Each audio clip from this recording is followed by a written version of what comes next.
All right, let's break down the war in Ukraine as we head into 2026. So who's winning? Well, it really depends on which story you buy into. There are two, and they're worlds apart. First, you've got Russia's story of inevitable victory.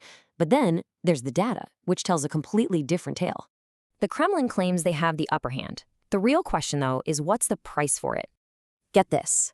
That's the estimated number of Russian casualties since 2022. Just wow. And for all those historic losses, their progress on the ground has been incredibly slow. How slow? Well, in some key offensives, that's the average ground they've gained per day. Yeah, that's slower than the Battle of the Somme. And the economy? It's just as brutal. Russia is in a full-blown budget crisis. Their deficits have been way worse than they've been admitting. Their rainy day fund? It's pretty much gone. Not even enough to cover a single year's deficit. So what are they doing? Basically, they're just printing money. And that, of course, is fueling inflation.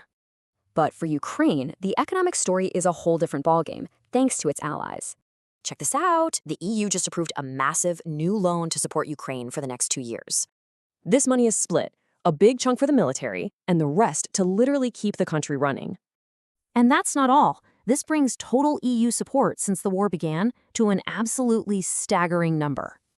So, with its military and economy strained, what's Russia's next move? It could get even more dangerous. Analysts think Russia's going to double down on hybrid warfare. It's not just about tanks and trenches anymore.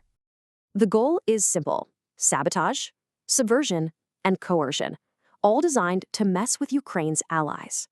But behind all this strategy, let's not forget the very real human cost of this war. That's how many people inside Ukraine are expected to need humanitarian aid in 2026, a massive number. It just highlights the unbelievable strain on the Ukrainian people after years of fighting for their survival. So, is the greatest danger still to come? The data suggests a desperate Russia might just be getting started.